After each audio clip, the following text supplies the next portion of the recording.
Olá, bom dia, a graça e a paz, o shalom de Deus sobre a sua vida. Que Deus te abençoe e que nosso amigo, nosso convidado de toda manhã, quando iniciamos o nosso tempo e o convidamos para estar na mesa conosco, falando no nosso coração, o nosso verdadeiro amigo Espírito Santo. E que ele tenha primazia nessa hora. Que abramos o nosso coração, ele está batendo. Que ele entre e ceie conosco, nos alimente com a palavra dele, com a revelação dele, provocando em nós uma mudança de pensamento, uma metanoia. Amém? Queria te convidar a abrir a palavra do Senhor no Evangelho de Lucas, capítulo 8. Nós vamos ler a partir do verso 40. E diz assim: Ao regressar Jesus, a multidão o recebeu com alegria, porque todos o estavam esperando. A multidão recebeu com alegria, como temos recebido Jesus. Todos estavam esperando. Você tem esperado?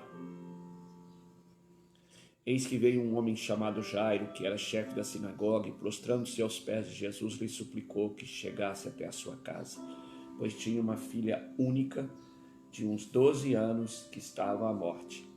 Registra aí, qual a idade da menina? 12 anos. Enquanto ele ia com Jairo, as multidões o apertavam. Certa mulher que havia 12 anos vinha sofrendo de uma hemorragia, a quem ninguém tinha podido curar e que gastara com os médicos todos os seus haveres. E veio por trás dele e lhe tocou na orla da veste e logo lhe estancou a hemorragia. Mas Jesus disse: Quem me tocou? Como todos negassem, Pedro, com os seus companheiros, disse: Mestre, as multidões te apertam e te oprimem, e dizes: Quem me tocou? Contudo, Jesus insistiu: Alguém me tocou, porque senti que de mim saiu o poder. Vendo a mulher que não podia ocultar-se, aproximou-se trêmula e, prostrando-se diante dele, declarou à vista de todo o povo a causa por que lhe havia tocado e como imediatamente foi curada. Então lhe disse Jesus: Filha, tua fé te salvou, vai-te em paz. Falava ele ainda, quando veio uma pessoa da casa do chefe da sinagoga, dizendo: Tua filha já está morta, não incomodes mais o mestre. Mas Jesus, ouvindo isso, lhe disse: Não temas, crê somente, e ela será salva. Tendo chegado à casa, a ninguém permitiu que entrasse com ele, senão Pedro, João, Tiago, e bem assim o pai e a mãe da menina. E todos choravam e a pranteavam. Mas ele disse: Não chores, ela não está morta, mas dorme. E riam-se dele, porque sabiam que ela estava morta. Entretanto, ele, tomando-a pela mão, disse-lhe em voz alta: Menina, levanta-te. Voltou-lhe o espírito, ela imediatamente se levantou, e ele mandou que lhe dessem de comer. Seus pais ficaram maravilhados, mas ele lhes advertiu que a ninguém contassem o que havia acontecido. Uau! Amém, meu irmão? Eu quero refletir em algumas coisas. Na verdade, eu quero colocar um explosivo, uma bomba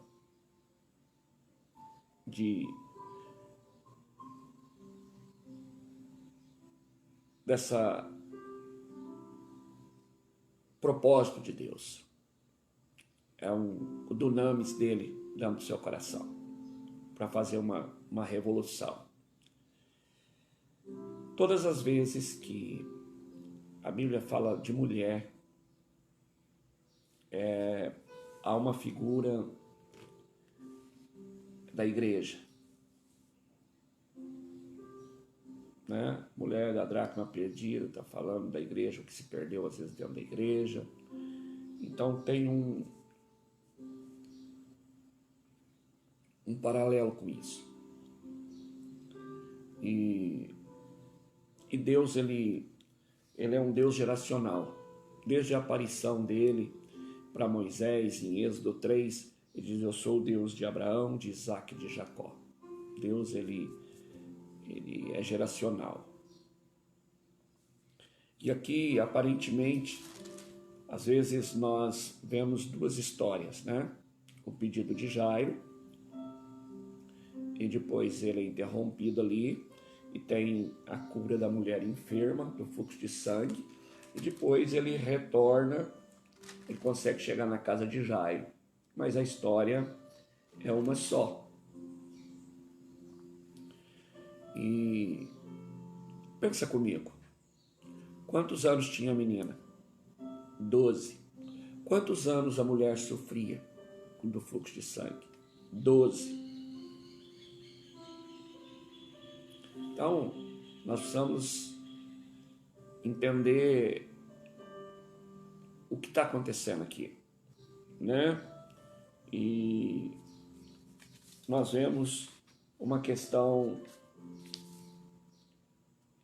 de uma hemorragia na mulher, do fluxo de sangue, e ela está em público, mas a menina está enferma à beira da morte em casa, pelo mesmo período.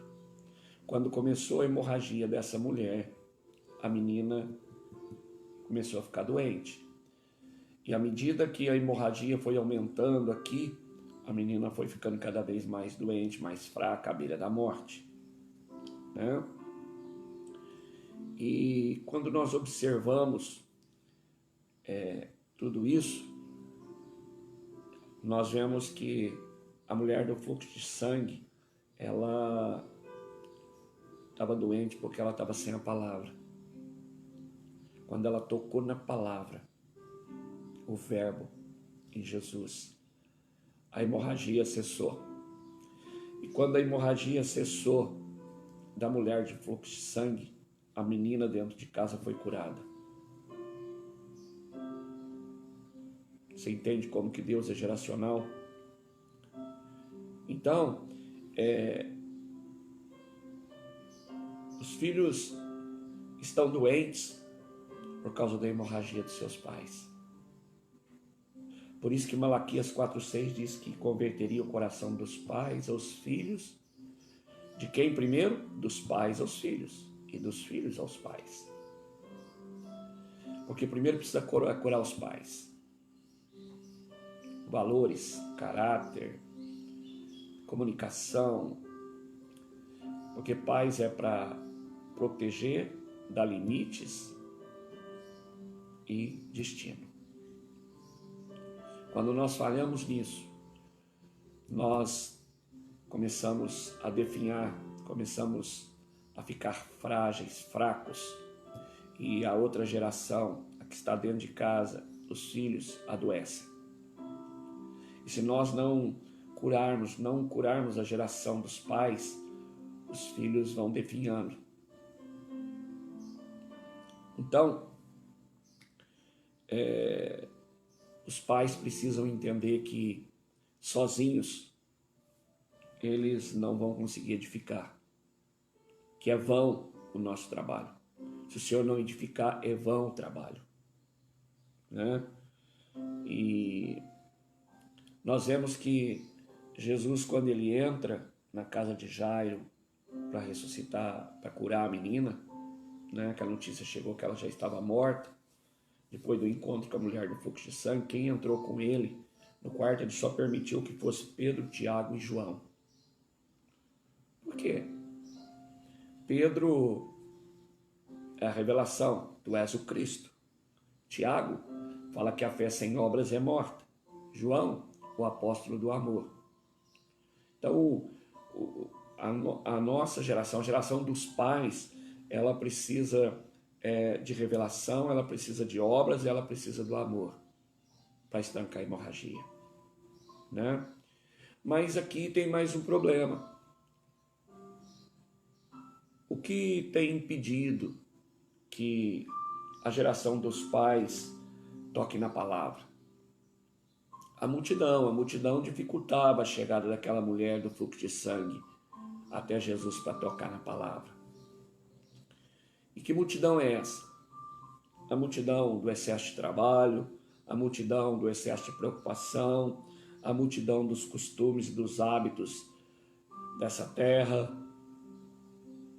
os gigantes, as circunstâncias, tudo isso impede. o materialismo, o consumismo, a pressa, o egoísmo, o pecado. Então nós olhamos às vezes para dentro das nossas casas e vemos os filhos doentes. E lutamos bravamente com unhas e dentes para cuidar, para sarar.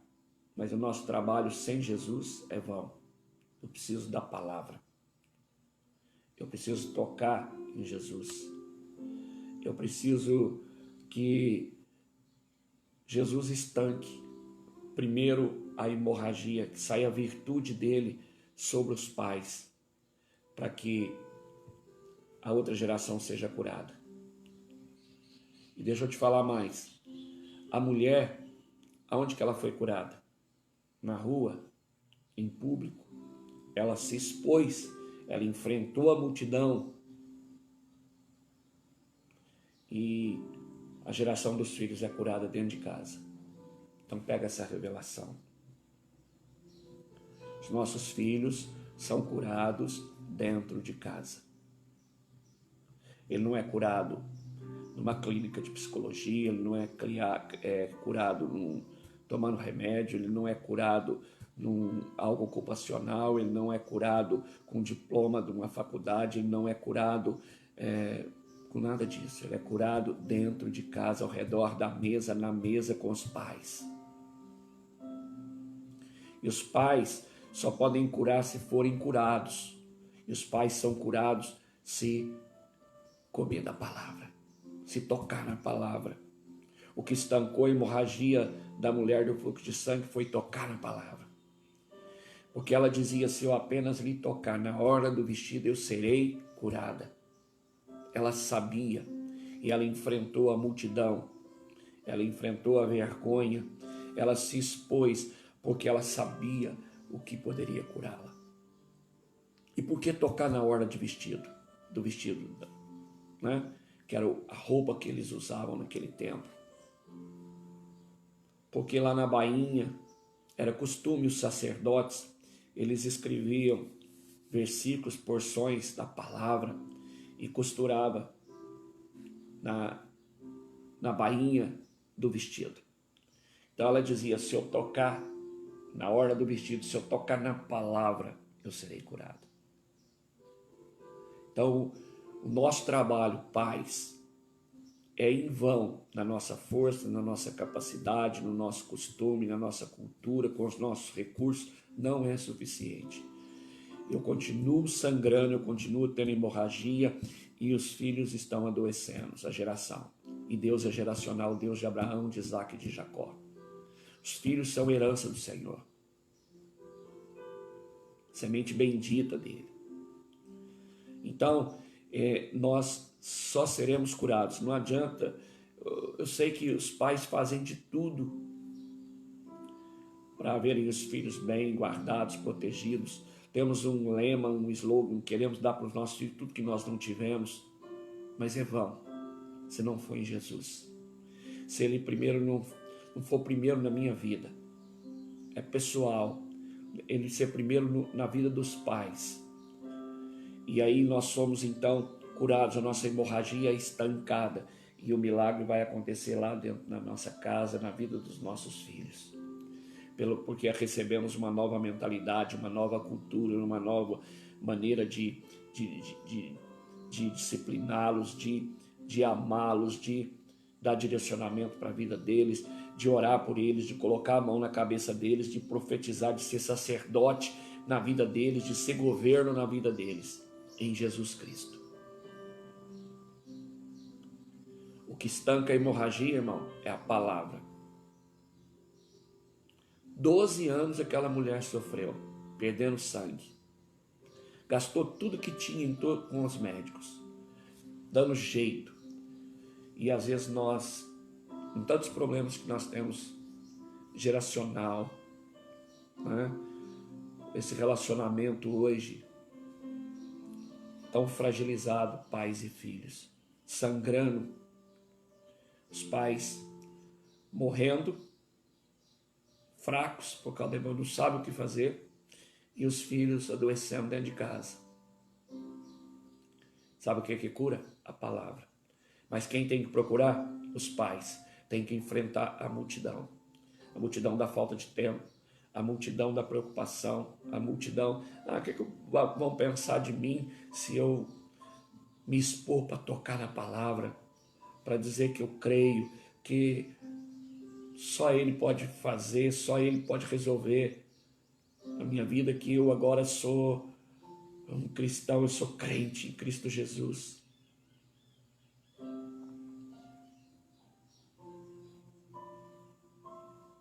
Jesus, em João 15, ele diz,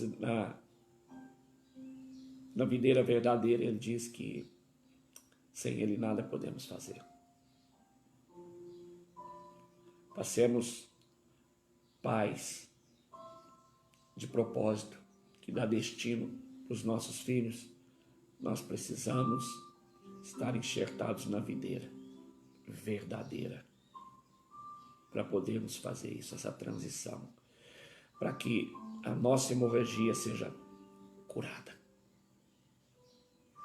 E automaticamente os nossos filhos serão curados. É o que está relatado nessa passagem. Aquela mulher, ao ser curada em público, a outra geração foi curada dentro de casa. A geração dos filhos adoeceu no momento em que aquela mulher começou a ficar doente, porque ela sofria de hemorragia de 12 anos e a menina tinha 12 anos de idade. E ela foi adoecendo também, à medida que a hemorragia da mulher foi aumentando. Você compreende isso, meu irmão? Pega essa revelação no seu coração, no seu espírito. Se renda a Jesus Cristo. É o Espírito Santo de Deus falando contigo nessa manhã.